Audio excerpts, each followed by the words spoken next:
Last year మన ఛానల్లో public exams ముందు 10th క్లాస్కి సంబంధించినటువంటి వ్యాకరణ అంశాలు, పబ్లిక్ ఎగ్జామ్స్లో ఏ వ్యాకరణ అంశాలు తెలుగులో రాబోతున్నాయో చెప్పారు. మ్యాక్సిమం అవే విషయాలు పబ్లిక్ ఎగ్జామ్స్లో వచ్చి లాస్ట్ ఇయర్ స్టూడెంట్స్ మొత్తం కూడా బిట్ పేపర్లో 20కి 20 స్కోర్ చేసుకున్న స్టూడెంట్స్ చాలా మంది ఉన్నారు. SA1 తెలుగుకు సంబంధించి ఏ క్వశ్చన్స్ రాబోతా ఉన్నాయి, పేపర్ ఏ విధంగా ఉండబోతుంది, పేపర్ ప్రజెంటేషన్ ఏ విధంగా ఉండాలి, పేపర్ కరెక్షన్ కూడా ఏ విధంగా జరగబోతుంది అనేది మీకు నాగరాజ్ కుమార్ గారు మీకు తెలియజేస్తారు. చాలా సీనియర్ ఫ్యాకల్టీ తెలుగులో క్వశ్చన్ పేపర్ సెట్టింగ్ లోను, క్వశ్చన్ పేపర్ వాల్యుయేషన్ లోను పూర్తిగా అవగాహన ఉన్నటువంటి వ్యక్తి. ఖచ్చితంగా ఉపవాచకం, రామాయణం ఉపవాచకం మీకు మొదటి 2, 3 కాండాలు చదువుకోండి. దాంట్లో నుంచే మీకు అడిగే అవకాశం ఉంటుంది. దాంట్లో 5 మార్కులకి ఇది మీకు చాలా తేలికగా చేసేటటువంటిది, పెద్ద దీనికి కష్టపడాల్సినటువంటి అవసరం ఏమి ఉండదు. రెండవ అంశంకి వచ్చేటప్పటికల్లా ఏదైనా అపఠిత పద్యం అంటే ఇంత ముందు క్లాసుల్లో చదివింది కానీ చదవంది కానీ గద్యం, పద్యం కానీ గద్యం కానీ ఏదైనా సరే ఇచ్చే అవకాశం ఉంటుంది. ఎక్కువగా పద్యాన్నే ఇస్తుంటాడు, అప్పుడప్పుడు గద్యాన్ని ఇస్తుంటాడు, ఏది ఇచ్చినా నో ప్రాబ్లం. దీంట్లో వచ్చినప్పటికల్లా దీనికి మనకి 10 మార్కులు ఉంటాయి. మూడవ అంశంలో వచ్చినప్పటికల్లా మీకు మన పాఠ్యాంశంలో ఉండేటటువంటి పద్య భాగంలో ఉండేటటువంటి ఒక పద్యం ఇస్తాడు. దానికి భావం రాయమని కానీ ప్రతిపదార్థం రాయమని కానీ పద్యాన్నే 4 లైన్లు పాదభంగం లేకుండా రాయమని కానీ అడిగే అవకాశం ఉంటుంది. దీంట్లో వచ్చినప్పటికల్లా మీకు ముఖ్యంగా మనం 6 లెసన్స్లో 2 లెసన్సే పద్య భాగానికి సంబంధించినవి ఉన్నాయి. మొదటిది పోతన గారు రచించినటువంటి దానశీలం పాఠము, తర్వాత 3వ పాఠం అయినటువంటిది మనకి వీర తెలంగాణ దాశరథి రచించినటువంటిది. మొదటి పాఠంలో 3 పద్యాలు ఉన్నాయి, 3వ పాఠంలో 3 పద్యాలు ఉన్నాయి. మొత్తం 6 పద్యాలు. 6 పద్యాలు మీరు పర్ఫెక్ట్గా కనుక చదువుకున్నట్లయితే, ప్రతిపదార్థ తాత్పర్యంతో సహా పద్యాలు కూడా చదువుకున్నట్లయితే ఒక పద్యం మీరు రాయడానికి అవకాశం ఉంటుంది. దీంట్లో చాయిస్ ఉంటుంది, 2 పద్యాలు ఇస్తాడు, 1 రాయాల్సి ఉంటుంది. ఏ విధంగానైనా అడిగే అవకాశం ఉంటుంది. 5 మార్కులు ఉంటాయి, 5కి 5 మార్కులు వచ్చేస్తాయి దీంట్లో. కాబట్టి కనీసం పాస్ మార్కుల కోసం ప్రయత్నం చేసే విద్యార్థులు ఉంటారు చూసారా, మీరేం చేస్తారంటే ఒక్క పాఠం, మొదటి పాఠం కానీ 3వ పాఠం కానీ ఏదైనా ఒక్క పాఠమైనా సరే 3 పద్యాలు పర్ఫెక్ట్గా చదవండి. అట్లీస్ట్ కన్నా మనం నెగ్గుకు రావచ్చు. ప్రశ్నల్లో వచ్చినప్పటికల్లా మనకి పద్య భాగంలో 2 ప్రశ్నలు అడుగుతారు, ఇంటర్నల్ చాయిస్ ఇది. తర్వాత గద్య భాగంలో 2 ప్రశ్నలు అడుగుతారు. తర్వాత ఉపవాచకంలో నుంచి 2 ప్రశ్నలు అడుగుతారు. దీనికంటే ముందు, అంటే ఇవి పెద్ద ప్రశ్నలు అనమాట, 7 మార్కుల ప్రశ్నలు. దీనికంటే ముందు మనకి పద్య గద్య భాగాల్లో నుంచి 4 మార్కుల ప్రశ్నలు ఒక 3 వస్తాయి. 3, 4, 12. అయితే అవి ముందు చూడండి. అవి దానికి ఛాయిస్ లేదు, ఖచ్చితంగా అన్నీ రాయాల్సిందే, నో ఛాయిస్. అది కూడా మనకి పద్య భాగంలో నుంచి గద్య భాగంలో నుంచి ఇస్తాడు. దీంట్లో ఖచ్చితంగా ఒక కవి పరిచయం ఉంటుంది. అది పద్య భాగంలో నుంచి అయినా కావచ్చు, గద్య భాగంలో నుంచి అయినా కావచ్చు, కవి పరిచయం మాత్రం ఖచ్చితంగా ఉంటుంది. కాబట్టి కవి పరిచయాలు మొత్తం కూడా ఒకసారి చూడండి. కవి పరిచయాలు చదువుకుంటే దాంట్లో ముఖ్యమైన అంశాలే రాయండి. ఎందుకంటే ఎక్కువ మార్కులు కాదు, 3 మార్కులకు వచ్చినాయి కాబట్టి మనం ఎక్కువ దానికి పేజీలు రాయాల్సిన పని లేదు. ఇక తర్వాత పెద్ద ప్రశ్నలు అని చెప్పుకున్నాం కదా ఇందాక మనం. ఆ పెద్ద ప్రశ్నల్లో వచ్చినప్పటికల్లా 1, 2 పద్య భాగం నుంచి ఇస్తాడు, తర్వాత 2 గద్య భాగం నుంచి ఇస్తాడు, 2 ఉపవాచకం నుంచి కూడా ఇస్తాడు. ఒక్కొక్క ప్రశ్నకి 7 మార్కులు. అయితే దీంట్లో వచ్చినప్పటికల్లా మనకి అది ఏ విధంగానే అడగచ్చు. మీకు పద్య భాగం నుంచి పోతన గారి పద్య భాగంలో దానశీలం గురించి కానీ అడగచ్చు, తర్వాత వీర తెలంగాణ గారి గురించి కానీ అడగచ్చు. నగరగీతం అనేటటువంటిది పద్యంగా రాదు కాబట్టి నగరగీతం పాఠం గురించి కొంచెం ప్రత్యేకంగా దృష్టి పెట్టండి. నగరగీతం అనేట్లో వచ్చినప్పటికల్లా ప్రశ్నలు అడిగే విధానం ఎక్కువగా ఉంటుంది. అలాగే కొత్త పాట అనేటటువంటి పాఠ్యాంశం ఉంది, 4వ లెసను పాకాల యశోదారెడ్డిది. ఆ కొత్త పాట పాఠ్యాంశంలో నుంచి కూడా దరిదాపుగా ఖచ్చితంగా ప్రశ్న అనేది ఎప్పుడూ వస్తూ ఉంది. తర్వాత ఎవరి భాష వాళ్ళకి వినసొంపు అనేటటువంటి పాఠ్యాంశం ఉంది, 2వ లెసను సామల సదాశివం. ఆ పాఠ్యాంశం నుంచి కూడా దరిదాపుగా మనకి ఎక్స్పెక్టెడ్ క్వశ్చన్ అనేటటువంటి దాంట్లో ఖచ్చితంగా అడుగుతున్నారు. ఇవి కొంచెం దృష్టిలో పెట్టుకోండి. మొత్తం మనకి 6 పాఠాలే ఉన్నాయి కాబట్టి 6 పాఠాల్లో నుంచి 2 క్వశ్చన్స్ రాస్తున్నాం మనం. 7, 14 మార్కులు 6 పాఠాల్లో నుంచి రాస్తున్నాం. కాబట్టి ఇది పెద్ద కష్టమేం కాదు. ఉపవాచకం ఇక 3వ అంశం వచ్చినప్పటికల్లా ఉపవాచకం రామాయణంలో మొత్తం మనకు 5 ఖండాలు ఉంటే మొదటి 3 ఖండాల వరకే మనం చదువుకోవాలి. ఇప్పుడు సగం పాఠ్యాంశమే. అయితే దీంట్లో వచ్చినప్పటికల్లా రామాయణంలో ఖచ్చితంగా అడిగేటటువంటి ఒక ప్రశ్న ఉంటుంది, దరిదాపుగా దానికి దగ్గర సంబంధం ఉన్నటువంటి ప్రశ్న ఉంటుంది. అదేంటంటే రామాయణం ఎందుకు చదవాలి? ఎందుకంటే రామాయణం మనం ఎందుకు చదవాలి? రామాయణం పఠనీయ గ్రంథం ఎందుకు? రామాయణం ఆదర్శవంతమైనటువంటి గ్రంథం ఎందుకు? ఇట్లా ఆ ప్రశ్న అడిగే విధానమే వేరు, సమాధానం ఒకటే. ఏ ప్రశ్న అడిగినా కానీ సమాధానం అదే అవుతుంది. అలాగే రాముడు ఆదర్శవంతుడు ఎందుకు? ఇట్లాంటి ప్రశ్నలు అడుగుతూ ఉంటారు, దానికి సమాధానం. తర్వాత మరి రెండవ క్వశ్చన్గా వచ్చినప్పటికల్లా అందులోనే అంటే రెండిట్లో ఒకటే రాయాలి మనము, కానీ అడిగేటప్పుడు ఎట్లా ఉంటుందంటే రాముడు జన్మించినటువంటిది, తర్వాత రాముడి యొక్క బాల్యం గురించి, తర్వాత రాముడు అరణ్యవాసానికి వెళ్ళడం గురించి, ఇవి తర్వాత సీతా కళ్యాణం, శివధనుసుని విరిచి సీతారాముల కళ్యాణం, ఈ పాఠ్యాంశాల్లో నుంచే ఎక్కువగా మనకి ప్రశ్నలు అడుగుతూ ఉంటారు.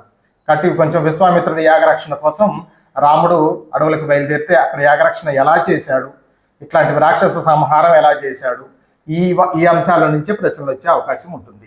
కాబట్టి మెయిన్గా ఉండేటటువంటి క్వశ్చన్స్ ఏవైతే ఉంటాయో అవి 1-2 సార్లు చదవండి. సృజనాత్మకత అనేటటువంటి అంశంలో నుంచి మనకు 2 ప్రశ్నలు ఉంటాయి. ఇది పద్య భాగం నుంచి కావచ్చు, గద్య భాగం నుంచి కావచ్చు. ఈ సృజనాత్మకత ఇది కూడా 2 ప్రశ్నల్లో ఛాయిస్ ఉంటుంది, ఒకటే రాయాల్సి ఉంటుంది. దీంట్లో వచ్చేటప్పటికల్లా ఎక్కువగా ఒక కవిత రాయండి అని కానీ, కథ రాయండి అని కానీ, లేకపోతే సంభాషణ రాయండి అని కానీ, లేకపోతే ఇంటర్వ్యూ పరిపృచ్ఛ అంటారు, ఇంటర్వ్యూ రాయండి అని కానీ, సొంతంగా కవిత రాయండి కానీ, లేకపోతే అసలు ఇంకా ఈజీగా ఒక్కోసారి లేఖ రాయమంటాడు, మిత్రుడికో లేకపోతే ఎవరికైనా సరే ఓ లేఖ రాయమంటాడు, మీ పాఠశాలలో జరిగినటువంటి ఆగస్టు 15 గురించో దేని గురించి అయినా సరే. ఇలాంటిది వచ్చినప్పుడు మనం చాలా ఈజీగా రాసేయచ్చు. కొటేషన్స్ కొన్ని ఉంటాయి, కొన్నిటికి ఏంటంటే రక్తదాన ప్రాధాన్యం గురించో ఏదో ఉంటాయి. మనకి దానశీలం పాఠం ఉంది కాబట్టి దానానికి సంబంధించినటువంటి సృజనాత్మక క్వశ్చన్స్ అడిగే విధానం ఉంటుంది. నగరానికి పల్లెటూరికి మధ్య వ్యత్యాసాలు, ఇట్లాంటివి నగర గీతం పాఠ్యాంశంలో ఉంది కదా, ఇట్లాంటివి అడిగే విధానం ఉంటుంది. దీనికి సంసిద్ధంగా ఉండండి. కాస్త మీ క్రియేటివిటీ కూడా దానికి జోడించండి. కేవలం మన టెక్స్ట్ బిట్ పేపర్లో గైడ్లోనో ఉన్నట్టుగా కాకుండా మనం కూడా కొద్దిగా మార్చి రాయాలి. కాస్త రాస్తే మనకు ఫుల్ మార్క్స్ పడే అవకాశం ఉంటుంది. ఓకేనా? తర్వాత ఇది మనకి సృజనాత్మక సంబంధించి మొత్తం కూడా ఫస్ట్ పేపర్ 1 అయిపోయింది ఇంతవరకు. పార్ట్ ఏ పేపర్ మనకి 60 మార్కులకు ఉంటుంది. 60 మార్కుల్లో ముఖ్యమైనటువంటి అంశాల గురించి మనం దరిదాపుగా చూసుకున్నాము. మీకు ఏ క్వశ్చన్స్ అనేటటువంటి రిపీట్ అవుతూ ఉంటాయనేది ఒక్కసారి చూద్దాం. అంటే లాస్ట్ ఇయర్ పేపర్ని దృష్టిలో పెట్టుకోమాకండి. Last year paper as it ఈజ్గా ఎప్పుడు రాదు.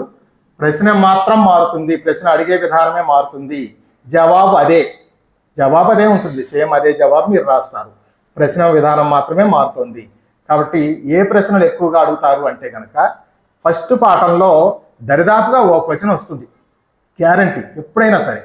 మొదటి పాఠం మనకు వచ్చినప్పటికల్లా దానశీలం పాఠంలో ఖచ్చితంగా 3 ప్రశ్నలు మీకు ముఖ్యమైనటువంటి ప్రశ్నలు ఉన్నాయి. ఆ 3 ప్రశ్నలు కూడా దానానికి సంబంధించినటువంటివి. బలిచక్రవర్తి వామనుడితో దానం గురించి ఏమన్నాడు, వామనుడితో బలిచక్రవర్తి ఏమన్నాడు, ఇవి శుక్లాచార్యుడితో బలి అన్నటువంటి మాటలు ఏంటి, వాళ్ళది దానము గీనము అని చెప్పేసి ఉంది కదా పద్యంలో. అట్లాంటివి పద్యంలో ఉండేటటువంటి లైన్స్ కూడా ఇచ్చేసి దీన్ని సమర్థించమని కానీ, దీని గురించి రాయమని కానీ, విశదీకరించమని కానీ అడిగే విధానం ఉంటుంది. కాబట్టి ప్రశ్న ఏదైనా సరే జవాబు మీకు వచ్చినటువంటిది జవాబు అంతే. ప్రశ్న అడిగే విధానమే మార్పు తప్ప దాని గురించి ఎక్కువగా టెన్షన్ పడమాకండి. ఎందుకంటే మనం ఈ క్వశ్చన్ పేపర్ తయారు చేసేటటువంటిదే కొంచెం సృజనాత్మకంగా తయారు చేస్తున్నారు. అందుకని ప్రశ్న మాత్రమే మారుతుంది, జవాబు యాజ్ ఇట్ ఈజ్గా ఉంటుంది. Okay, no problem. తర్వాత మిగిలినటువంటివి ఏవైనా సరే ప్రశ్నలు ఒక్కసారి మీరు ఇంతకుముందు వచ్చినటువంటి ప్రశ్నలు కూడా చూడండి. గత పేపర్స్ ఏమైనా ఉంటే అవి కూడా ఒకసారి చూడండి. అది చూస్తే కనుక మీకు కూడా అవగాహన వస్తుంది. ఫర్ ఎగ్జాంపుల్ మీకు నేను ఇంతకుముందు లాస్ట్ ఇయర్ పేపర్ గురించి ఒక్కసారి మీకు చెప్తాను, చూడండి. ఎట్లంటే ఇదే క్వశ్చన్స్ అయితే రావు, జస్ట్ ఎలా ఉంటుంది last year SA1 paper question మీకు ఒకసారి చెప్తున్నాను. దీంట్లో వచ్చినప్పటికల్లా పెద్ద ప్రశ్నలే చెప్తున్నా, చిన్నవి కాదు. గురువైన శుక్లాచార్యుడు ఎంత నివారించినా వినకుండా బలిచక్రవర్తి వామనునికి ఎందుకు దానం చేశాడో వివరించండి అని ఉంది ఫస్ట్ పాఠంలోదే. తర్వాత లేదా అది కాకపోతే గనక నగర గీతం పాఠ్యభాగం అందించిన సందేశం ఏమిటి, లేకపోతే నగర గీతం అనేటటువంటిది నగరం అనేటటువంటిది నగరంలో ఎదుర్కొనేటటువంటి సమస్యల గురించి కానీ పల్లెటూరికి పట్టణానికి ఉండే భేదం గురించి కానీ ఇలా అడిగే అవకాశం ఉంటుంది. తర్వాత గద్య భాగంలో ప్రశ్నలు వచ్చినప్పటికల్లా ఏ ప్రాంతంలోనైనా అసలైన భాష ఆడవాళ్ళ నోటనే వినగలము అనే రచయిత మాటతో మీరు ఏకీభవిస్తున్నారా అని అడిగాడు. చూడండి ఈ ప్రశ్న అడిగే విధానం ఎట్లా ఉందో కదా. అంటే మీరు ఏకీభవిస్తున్నారా అంటే ఖచ్చితంగా ఏకీభవించాల్సిందే, తప్పదు. నేను ఏకీభవించను అనడానికి వీలు లేదు బాబు, ఏకీభవించాలి. దానికి ఎందుకు ఏకీభవిస్తున్నామో మనం సమాధానం రాయాల్సి ఉంటుంది.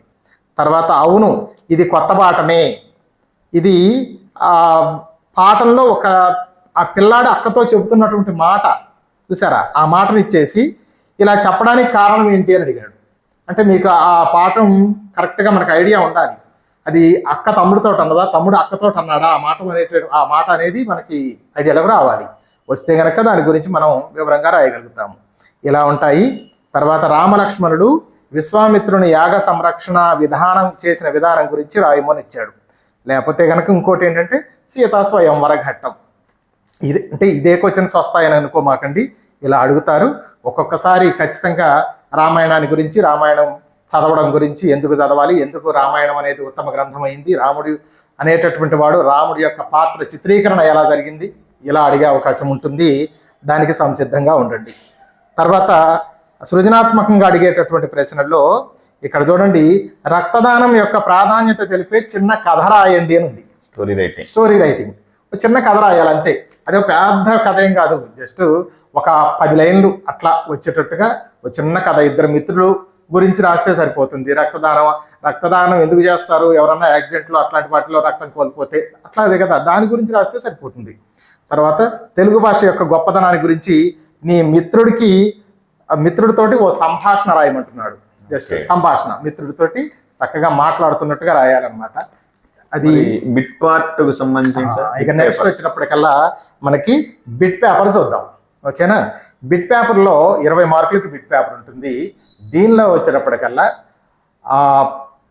భాషాంశాలు, వ్యాకరణాంశాలు, పదజాలము, భాషాంశాలు, వ్యాకరణాంశాలు 3 పార్ట్గా ఉంటుంది.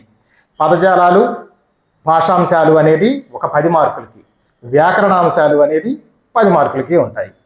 ముందుగా వచ్చినప్పటికల్లా మీకు 2 ప్రశ్నలు ఖచ్చితంగా, ఇది జాతీయాలు కానీ సొంత వాక్యాలు కానీ రాయమంటాడు. జాతీయాలు ఇస్తే అది ఏ సందర్భంలో ఆ జాతీయాన్ని ఉపయోగిస్తారు అనేటటువంటిది రాయాలి. సొంత వాక్యం అయితే కనుక డైరెక్ట్గా సొంత వాక్యం రాసేయచ్చు, ఓకేనా. దాన్ని కొంచెం దృష్టిలో పెట్టుకోండి. అక్కడ అడిగింది జాతీయం అడిగాడా, సొంత వాక్యం అడిగాడా అనేటటువంటిది ఖచ్చితంగా నోట్ చేసుకోవాలి. దాన్ని బట్టి అనమాట. మనకి గబక్కంట చూసేస్తాం, ఏదో పదం చూడటంతో 600 అయినా ఉంటుంది. దానికి మనం వెంటనే నేను 600 అయినా సరే పరీక్ష పాస్ అవుతాను అని చెప్పి రాస్తావు గొప్పగా కాన్ఫిడెంట్గా. కానీ అక్కడ అడిగింది జాతీయం, అంటే దాన్ని ఏ సందర్భంలో వాడుతున్నారు అనేది వాడాలి. నువ్వు సొంత వాక్యం రాయడం కరెక్ట్ ఆన్సర్ కాదు, దృష్టిలో పెట్టుకోండి. తర్వాత ఇక ప్రశ్నలు మిగిలినటువంటివి పదజాలాలకు సంబంధించినటువంటి ప్రశ్నలు ఉంటాయి. భాషాంశాలు, పదజాలాలకు సంబంధించినవి. ఈ పదజాలాలకు సంబంధించినటువంటి దాంట్లో ఒక అర్థాలు, నానార్థాలు, పర్యాయ పదాలు, వ్యుత్పత్తి అర్థాలు అన్నీ ఒక్కొక్కటిగా అట్లా వస్తుంటాయి అన్నమాట. అంటే పదానికి అది ఇట్లా చెప్పేటప్పుడు ఇట్లాంటి వాటిల్లో పర్యాయ పదం ఉందనుకోండి, సపోజ్ ఒక్కోసారి చాలామంది విద్యార్థులు కన్ఫ్యూజ్ అయ్యేటటువంటి చెప్తున్నా, పర్యాయ పదం కానిదే ఇస్తాడు అక్కడ. మీకు ఆ పదం చూడటంతో ఇప్పుడు ఉదాహరణకి అవని అని ఉంటుంది, అవని అనేటటువంటి పదానికి పర్యాయ పదం కానిదని ఇచ్చాడు మీకు అక్కడ. మీకు పర్యాయ పదం అన్నట్టు చూడటంతో వెంటనే తప్పకుండా చేస్తారు కదా, మనం భూమి అని, వసుదాని, ధరణి అని గబగబా పెట్టేస్తాం. అక్కడ కానిది అని అడిగాడు కాబట్టి అది కొంచెం జాగ్రత్తగా, అట్లాంటివి కానిది, లేనిది ఇట్లాంటివి అడిగినప్పుడు కాస్త జాగ్రత్తగా చదువుకోండి. బిట్ పేపరు ఖచ్చితంగా ఒక 7-8 నిమిషాలు బిట్ పేపర్ చదవడానికి కేటాయించండి ఫస్ట్ ఆఫ్ ఆల్. తర్వాత ఇట్లా ఇవే కాకుండా మనకి వ్యుత్పత్తి అర్థం అని చెప్పి ఒకటి ఖచ్చితంగా అడుగుతున్నాడు. వ్యుత్పత్తి పదాలు, వ్యుత్పత్తి అర్థం ఎట్లా ఉంటుంది అనేటటువంటిది, అట్లాంటిది కూడా కొంచెం జాగ్రత్తగా చూసుకోండి. మన పాఠ్యాంశాల వెనకన వ్యుత్పత్తి పదాలు, వ్యుత్పత్తి అర్థాలు అనేటటువంటివి ఇవ్వడం జరిగింది ప్రతి పాఠ్యాంశంలో కూడా. దాన్ని కొంచెం జాగ్రత్తగా గమనించండి. నానార్థాలు వేరు, పర్యాయ పదాలు వేరు, జాగ్రత్తగా గుర్తుంచుకోండి. నానార్థాలు అంటే ఒక పదానికి అనేక అర్థాలు, పర్యాయ పదం అంటే సమానమైన అర్థం ఉండే పదాలు. అవి రెండిట్లో కన్ఫ్యూజ్ అవుతున్నారు చాలామంది. మేము బాగా రాసామండి అని అంటున్నారు. తర్వాత తెరా వచ్చినప్పుడు ఇది ఎందుకు తప్పు అని చెప్తే చూసేసి అయ్యయ్యో అని అంటున్నారు కదా. కాబట్టి అది కొంచెం జాగ్రత్తగా అబ్జర్వ్ చేయండి, ఓకేనా. తర్వాత ఇక మిగిలినటువంటి అంశంలోకి వచ్చినప్పటికల్లా వ్యాకరణ అంశాలు 10 మార్కులకు ఉంటాయి. వ్యాకరణ అంశాల్లో మీకు సంధి, సమాసంకి ఇస్తేనేమో విగ్రహ వాక్యం రాయమని ఇస్తాడు, ఒక్కోసారి సమాసమే పదం రాయమని ఇస్తాడు. తర్వాత సంధి ఇచ్చినప్పుడు విడదీయమని అంటాడు, ఆ సంధి పేరు రాయమని అంటాడు, లేకపోతే ఆ సంధికి ఒక ఉదాహరణ రాయమని అంటాడు. ఎలాగైనా అడిగే అవకాశం ఉంటుంది. తర్వాత అలంకారాలు, ఛందస్సు. అలంకారాల్లోకి వచ్చినప్పటికల్లా మెయిన్గా మనకి శబ్ద అర్థ అలంకారాలు, వృత్యానుప్రాస, చేకానుప్రాస, లటానుప్రాస, ఉత్పలమాల, ఉత్పలమాల కాదు, అలంకారాలకు వచ్చాం కాబట్టి మనకి ఉపమా, రూపకం, ఉత్ప్రేక్ష, అతిశయోక్తి ఇలాంటి అలంకారాలు, ఓకేనా. ఇవి చూసుకోండి మెయిన్గా. వాటిల్లో నుంచే మీకు అడిగే అవకాశం ఉంటుంది. ఒక్కోసారి అలంకారం వాళ్ళే ఇచ్చేసి దీనికి ఉదాహరణ ఇది ఏ ఉదాహరణ దీనికి సమానమైందని చెప్పి అడుగుతారు. ఒక్కోసారి ఉదాహరణ కాకుండా డైరెక్ట్గా అలంకారమే ఇచ్చి దీంట్లో ఎలా ఉంటుంది, ఇది అలంకారం యొక్క లక్షణం ఏంటి అని అడిగే అవకాశం ఉంటుంది. ఫర్ ఎగ్జాంపుల్ మనం చెప్పుకుందాము, ఒకే హల్లు అనేక మార్లు ఆవృతమయ్యే అలంకారం ఏది అని అడుగుతాడు. అడిగినప్పుడు మనకి ఆ కింద రూపకాలంకారము, ఉత్ప్రేక్ష అలంకారము ఇట్లా ఏవైనా అడగచ్చు. అది వృత్యానుప్రాస అలంకారం, దానికి కరెక్ట్ అయినటువంటి ఆన్సర్. ఇది కొంచెం జాగ్రత్తగా చూసుకోండి. తర్వాత ఛందస్సులోకి వచ్చేటప్పటికల్లా మీకు ఖచ్చితంగా 2 ప్రశ్నలు ఛందస్సు నుంచి అడుగుతారు. 2 మార్కులు ఉంటాయి. అవి ఛందస్సుకి నియమాలకు సంబంధించి అడగచ్చు. ఎన్నో అక్షరం ఎత్తిస్తాను అని కానీ, ఎన్నోది ప్రాస నియమం ఉంటుందా లేదా అని కానీ ఇట్లా అడగచ్చు. లేకపోతే కనుక భరణ భవరవ ఏ ఛందస్సు లక్షణం అని చెప్పి అడగచ్చు. లేకపోతే ఒక పద్య లైన్ ఇచ్చేసి ఇది ఏ ఛందస్సులో ఉన్నది అని కూడా అడగచ్చు. ఎలాగైనా అడిగే అవకాశం ఉంటుంది. ఏ విధంగా అడిగినా కానీ మనకి ప్రధానంగా ఉండేటటువంటి వృత్త పద్యాలు, వృత్తేతర పద్యాలు ఉన్నాయి కదా, అవి మాత్రం చూసేసుకోండి, మీకు దాంట్లో నుంచే వస్తాయి. తర్వాత ఇవి 2 అయిపోయిన తర్వాత ప్రత్యక్ష పరోక్ష వాక్యాలు, సామాన్య, సంశ్లిష్ట, సంయుక్త వాక్యాలు, ఓకేనా. వీటిల్లో నుంచి మనకు ప్రశ్నలు అడిగే విధానం ఉంటుంది. ప్రత్యక్ష వాక్యం, పరోక్ష వాక్యం అది direct indirect speech, English medium వాళ్ళకి దాదాపుగా అర్థమవుతూనే ఉంటుంది, చూడండి. తర్వాత మనకి సామాన్య వాక్యము, సంయుక్త వాక్యము, సంశ్లిష్ట వాక్యం, ఈ 3 కాంప్లెక్స్ కాంపౌండ్ సెంటెన్సెస్. అవి ఖచ్చితంగా చూసుకోవాలి. దానికి సంబంధించినటువంటి ఉదాహరణలు 1-2 సార్లు. సంయుక్త వాక్యం, సంశ్లిష్ట వాక్యం కొంచెం జాగ్రత్తగా గమనించండి. సంయుక్త వాక్యం, సంశ్లిష్ట వాక్యం చాలా మంది విద్యార్థులు ఒకే విధంగా అనుకుంటూ ఉంటారు. సంయుక్త వాక్యం వేరు, సంశ్లిష్ట వాక్యం వేరు. 2 వాక్యాలు దగ్గర కలిస్తే సంయుక్త వాక్యం, కానీ 2 వేరు వాక్యాలని కలిపి పూర్తిగా రాయగలిగితే, దాంట్లో అసంపూర్ణమైనటువంటి క్రియ గనక ఉంటే అది సంశ్లిష్ట వాక్యం అవుతుంది. రాముడు అడవికి వెళ్ళి కట్టెలు తెచ్చాడు అని ఉందనుకోండి, అడవికి వెళ్ళి అనేటటువంటి వాక్యం ఉంది, క్రియాపదం పూర్తి కాలేదు, అది అట్లాంటివి సంశ్లిష్ట వాక్యాలకు ఉదాహరణలు. ఇది కొంచెం జాగ్రత్తగా గమనించండి. బిట్ పేపరు తేలిక అనుకుంటారేమో, అంత తేలికేం కాదు. కొంచెం జాగ్రత్తగా చేసుకుంటే కనుక మనకి ఎక్కువ మార్కులు బిట్ పేపర్లో మనం సంపాదించుకునే అవకాశం ఉంటుంది. తర్వాత ప్రత్యక్ష పరోక్ష వాక్యాలు, అవి చాలా సింపుల్. ప్రత్యక్ష వాక్యం పరోక్ష వాక్యానికి నాకు, నేను, మేము ఇట్లాంటి మాటలు వస్తూ ఉంటే ప్రత్యక్ష వాక్యాలు. తాను అనేటటువంటి మాట వస్తే పరోక్ష వాక్యం. తర్వాత ఇన్వర్టెడ్ కామాస్ ఉంటాయి ప్రత్యక్ష వాక్యానికి. ఆ పరోక్ష వాక్యానికి ఇన్వర్టెడ్ కామాస్, ఉద్ధరణ చిహ్నాలు అంటారు తెలుగులో, అవి ఉండవు పరోక్ష వాక్యానికి. అది ఒకసారి గమనించండి. చాలా జాగ్రత్తగా బిట్ పేపర్ చేసేటప్పుడు దానికి కేవలం 15 నిమిషాలనే కాకుండా కొంచెం టైము చూసుకొని చేయండి. ఆదరాబాదరా ఏమొద్దు. ఎందుకంటే క్వశ్చన్ పేపర్ కన్నా బిట్ పేపర్ తేలిగ్గా మనం మార్కులు సంపాదించుకునే అవకాశం ఉంటుంది, ఫుల్ మార్కులు పడతాయి కాబట్టి.